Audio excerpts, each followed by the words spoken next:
All right, so I did a couple tests here about things to stuff so imagine this is a cavity of your hand or something like that, or your leg. It's just an open container for the moment. And I'll show you my test. I made a test here and it didn't work out that well. You can kind of see, if you look up closely, that the foam or the spray foam isn't really curing here and it's smushy. It did cure here because I opened up a little airspace for it to go into, and it definitely cured here because of the opening there. But it doesn't cure where the air can't get in. And if you have so much plastic wrap and tape on here, it's not gonna cure. So then I was like, well, what if I did this? What if I just did a quick layer and I just sprayed a little bit in there and let it cure with the air that can travel in? And it's somewhat successful because it's hardened. But to be honest, inside here, it's still kind of soft.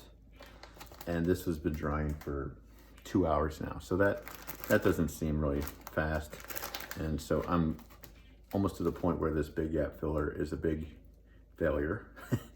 But I'm sure there's a way to do it. You just have to kind of, if it's open like this, air can easily get in, then yes, you can probably fill in a little bit. It'll expand, and you fill a little bit more, and it'll expand, and it'll expand. But it will take a little too long. But you can see how much this expands, and it sticks to everything. It's kind of cool. So, what's your next approach to stuffing the form? And remember, stuffing the form is going to give it stability, the stability you need for it to stand, not stand on its own 2 feet, but when you put clothing on it, it's not going to just like compress.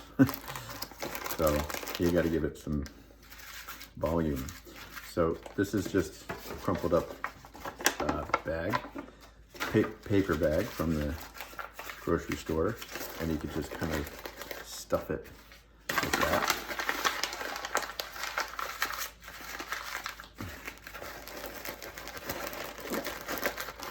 And just stuff.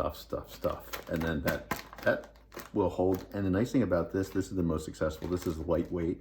And this is what my students have used in the past, and this definitely works. But I can imagine that it might be hard to find a lot of paper around if you can go that route.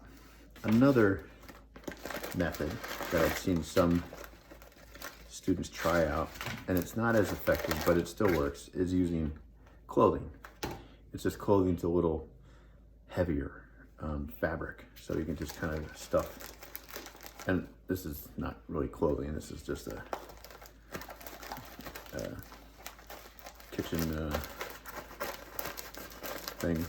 And so then you can kind of see how this creates stability too. So this actually works pretty well, to be honest. This isn't so bad, but I'm just wondering about the weight, so it's worth a try.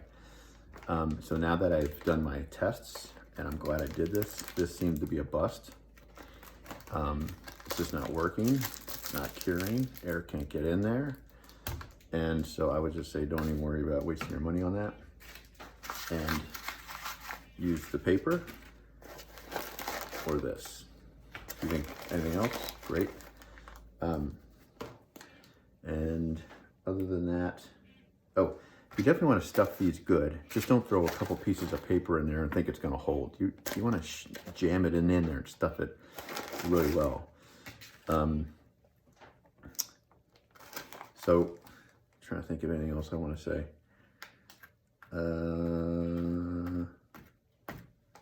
Other than that, you're just going to cast your leg from your knee down and your foot, and you're going to stuff that with something.